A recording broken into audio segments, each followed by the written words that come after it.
সাল্লাল্লাহু আলাইহি ওয়াসাল্লাম স্পষ্ট জানিয়ে দিয়েছেন, প্রত্যেকটা সুস্থ মস্তিষ্কের নারী পুরুষ বালেগা তারা মুকিম, বলে এই সকল মানুষদের উপরে আল্লাহ রোজার বিধান ফরজ করেছেন।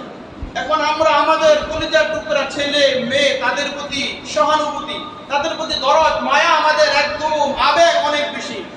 হ্যাঁ, বলে হায় হায় তুমি যদি রোজা রাখো তাহলে তোমার শরীরটা সুখ হয়ে যাবে।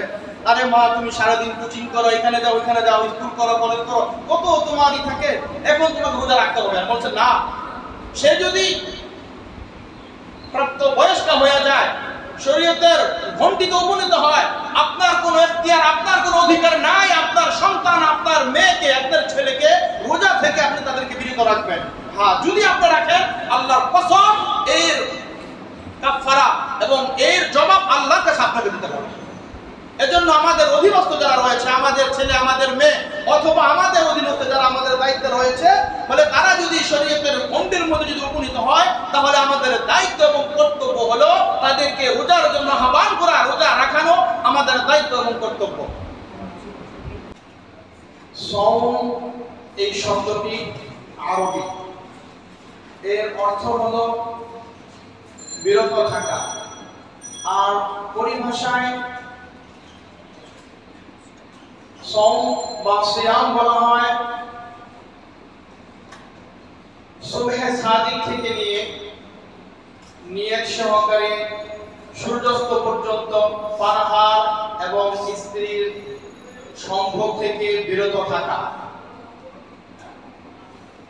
অর্থাৎ কোরআনে কারীমের ভাষ্য হলো সুম্মা আতিমুস সিয়ামা ইলাল লাইল, তোমরা রোজাকে রাত পর্যন্ত পরিপূর্ণ করো। অর্থাৎ সুবহে সাদিক থেকে নিয়ে রোজার নিয়ত সহকারে পানাহার এবং স্ত্রীর সাথে মিলন থেকে বিরত থাকতে হবে মাগরিবের আজান পর্যন্ত। এই হলো শরীয়তের ভাষায় এটা কি বলা হয়, রোজা বা সওম বা সিয়াম। এখন প্রশ্ন হলো, আল্লাহ রাব্বুল আলামিন এই রোজা কাদের উপর আল্লাহ তাআলা ফরজ করেছেন? কোরআনে কারীমের সূরা বাকারা এর 183 নম্বর আয়াতে আল্লাহ তাআলা বলতেছেন, ইয়া আইয়ুহাল্লাযীনা আমানু কুতিবা আলাইকুমুস সিয়াম, হে ঈমানদারগণ তোমাদের উপর রমজানের রোজাকে ফরজ করা হয়েছে। ইয়া আইয়ুহাল্লাযীনা আমানু কুতিবা আই ফুরিদা, এখানে কুতিবা এর অর্থ হবে ফরজ, অর্থাৎ তোমাদের জন্য রমজানের রোজাকে ফরজ করা হয়েছে। কামা কুতিবা আলাল্লাযীনা মিন ক্বাবলিকুম, যেমনি ভাবে তোমাদের পূর্ববর্তী লোকদের উপরে এই রোজা ফরজ করা হয়েছিল। এই আয়াতে কারিমার তাফসীরের মধ্যে এসেছে পূর্ববর্তী লোকদের বলতে কাদেরকে বোঝানো হয়েছে?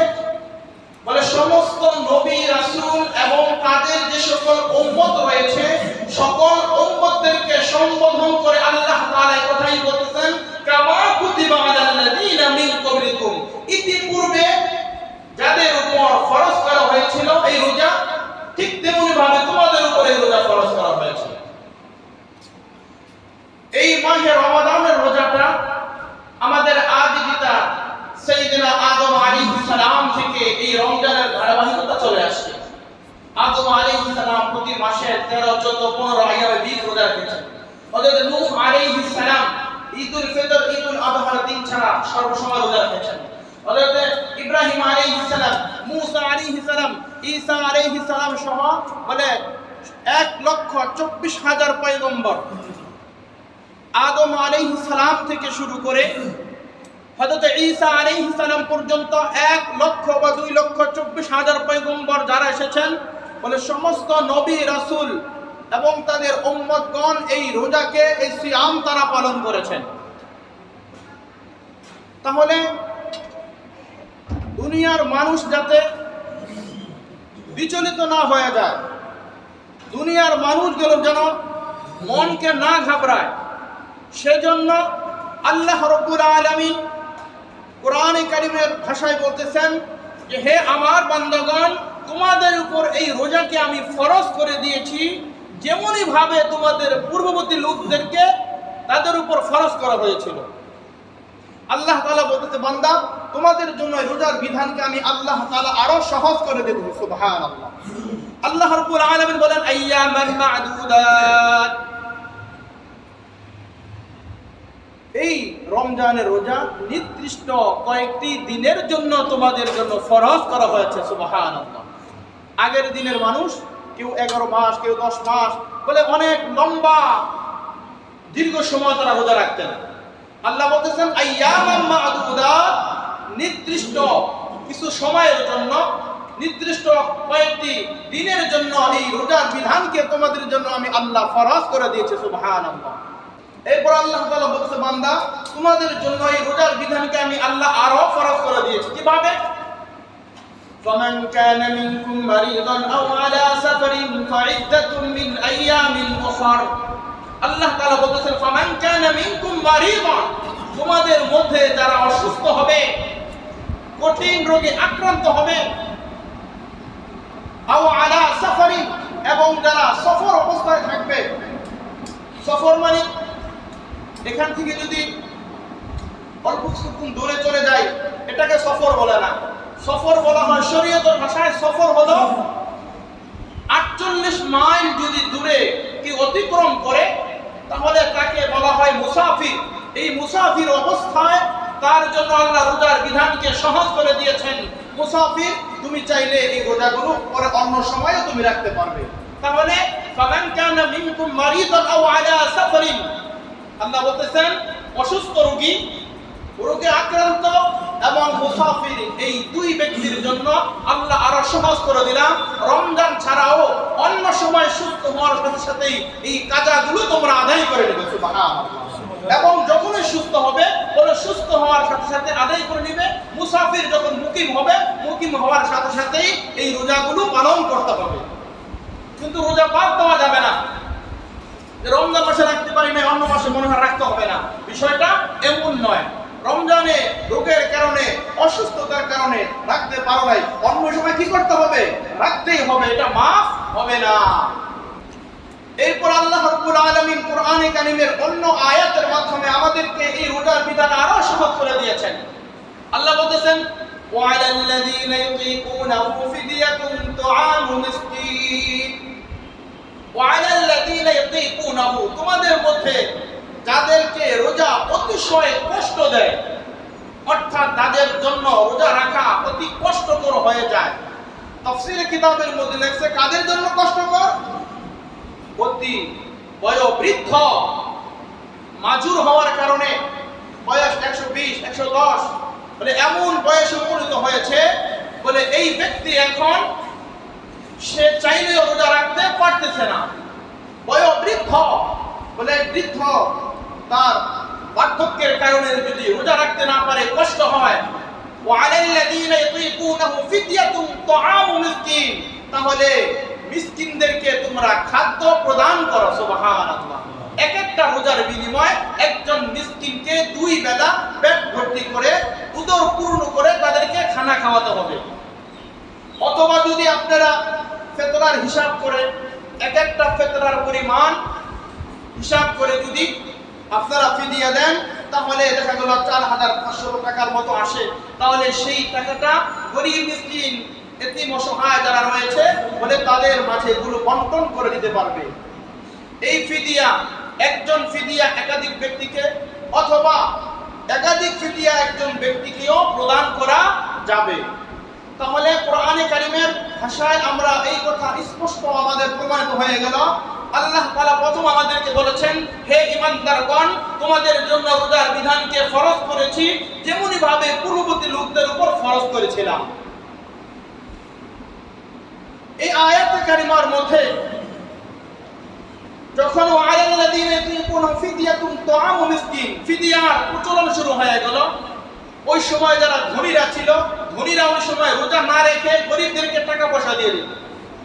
এখন অনেকে এই বিষয়টা মনে করে, হায় রে, মনে হয় আমার রোজাটা যদি আরেকজন রাখে তাহলে মনে হবে, আমি তার দুই বেলার খাবার, সেহেরি, ইফতার, শেষ রাতের খাবার বলে এগুলো যদি বন্ধ ব্যবস্থা করে দিই তাহলে মনে হয় আমি রোজা না রাখলেও চলবে। একটা সময় এমন ছিল ধনীরা টাকা দিয়ে গরিবদেরকে নিজেরা রোজা পালন করতো না।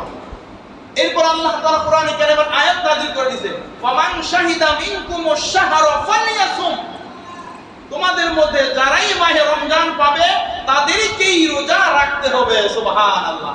এখন ধনী গরিব, সাদা কালো, ছোট বড় বলে কারো কোনো ভেদাভেদ নাই। অর্থাৎ শরীয়তের গণ্ডির ভিতরে বালেগ বালেগা, নারী পুরুষ, সুস্থ মস্তিষ্কের যারা আছে সকলের উপরে আল্লাহ বলেছেন রমজান যারা পাবে ফামান শাহিদা মিনকুমুশ শাহরা ফালইয়াসুম, বলে প্রত্যেকের উপরেই উজর ব্যতীত উজর ছাড়া যারা শরীয়তের মুকাল্লাফ, শরীয়তের গণ্ডিতে যারা প্রবেশ করেছো তোমাদের উপর এই মাহে রমজানের রোজাকে বাধ্যতামূলক আমি আল্লাহ ঘোষণা করে দিলাম।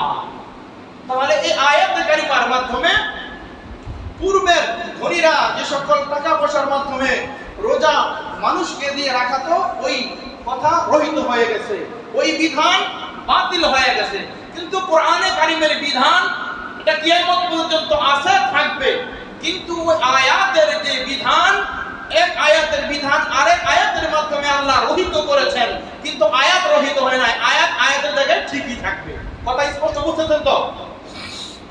তাহলে আল্লাহ প্রথমে বলছেন তোমাদের উপর রোজা ফরজ করেছি যেমন ভাবে তোমাদের পূর্ববর্তী লোকদের উপর ফরজ করেছিলাম। এখন মানুষ চিন্তায় পড়ে গেছে, হায় হায়, না জানি এই রোজা কত কষ্ট। হ্যাঁ, যারা সারাদিন সিগারেট টানে, সারাদিন পান খায়, বিভিন্ন খালি মনে একটার পর একটা খাইতে চিন্তা করে হায় হায় রে, আল্লাহ পূর্ববর্তী লোকদের মতো রোজা ফরজ করেছে। আল্লাহ বলছে বান্দা একটু অপেক্ষা করো, তোমাদের জন্য দীর্ঘ 12 মাস রোজার বিধান আমি আল্লাহ দেই নাই। আইয়ামা মা'দুদা, নির্দিষ্ট কয়েকটি দিনের জন্য এই রোজার বিধানকে তোমাদের উপর ফরজ করেছে। সুবহানাল্লাহ। এরপর আল্লাহ বলেন শোনো, নির্দিষ্ট কয়েকদিনের জন্য যদিও ফরজ করেছি, তবে যারা অসুস্থ, যারা মুসাফির, বলে এই সকল বান্দা বান্দিগণ যখন মুসাফির মুকিম হবে, অসুস্থ হবে, তখন তারা এই রোজাগুলো তারা রাখবে। সুবহানাল্লাহ।